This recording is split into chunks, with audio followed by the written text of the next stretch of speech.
Welcome back to another mega episode of English Spot.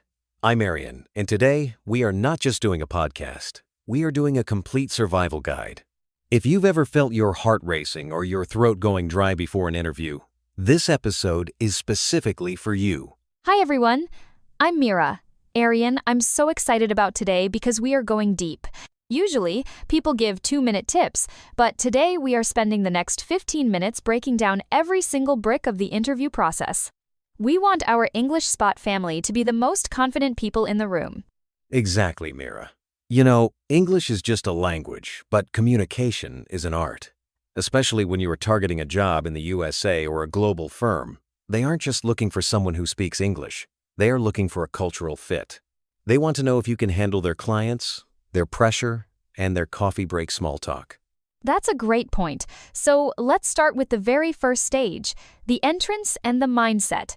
Aryan, before we even say hello, what should be going on in our heads? Great question. Most candidates walk in like they are asking for a favor. That's mistake number one. You have to walk in as a problem solver. The company has a problem, maybe their sales are low, or their code has bugs, and you are the solution. If you have this mindset, your English will automatically sound more confident. I love that. I am the solution. Listeners, write that down. Now, let's get to the big one, the question that starts every single interview in the history of the world. Tell me about yourself. Aryan, let's do a very slow, detailed breakdown of the PPF formula for everyone. Absolutely. PPF stands for present, past, and future. Let's take a very common example. Suppose you are an accountant applying for a senior role.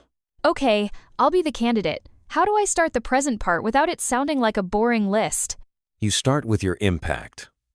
Instead of saying, I am an accountant, say, currently, I am a senior financial analyst at XYZ firms, where I oversee a portfolio of 50 high net worth clients and ensure 100% tax compliance. See? You mentioned your role, but you also mentioned your impact. That sounds so much more professional. Okay, now moving to the past. How far back should I go? Should I talk about my school days? Laugh zone. Only if your school days are relevant to the job. Otherwise, keep it to your professional milestones. Talk about a transformation. For example, before my current role, I worked with a startup where I built the entire accounting department from scratch. When I joined, their records were a mess, and by the time I left, we had a fully automated system that reduced errors by 40%. Wow, so I'm not just telling my history, I'm showing my growth curve. And then the future, right? Yes. The future is where you show you have a plan. I followed your company's recent merger in the news, and I'm eager to bring my experience in financial transitions to help your team stay organized during this growth phase. This shows you are not just looking for any job, you are looking for this job.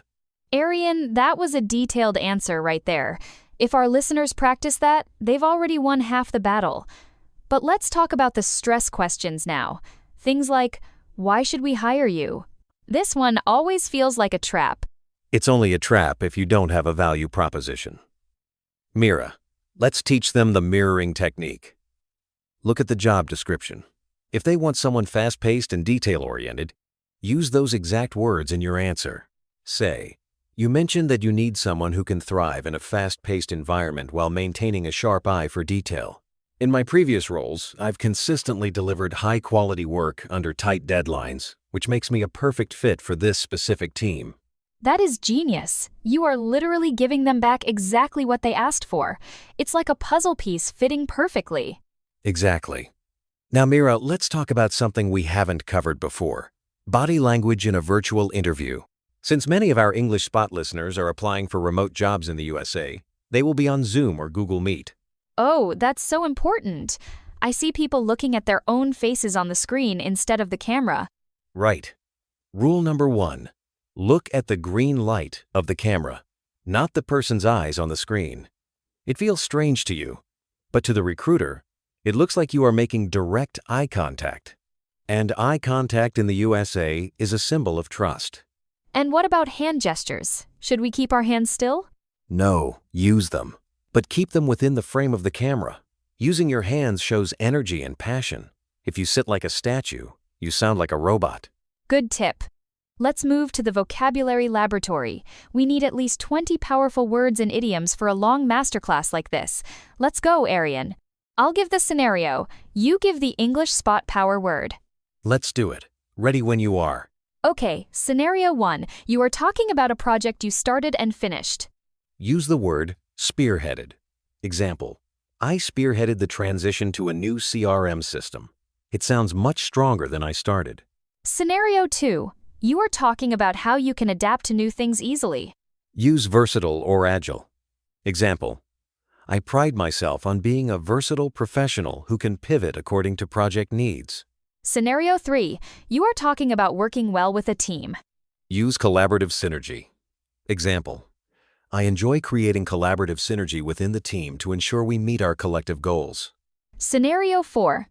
Talking about a problem you fixed. Use rectified.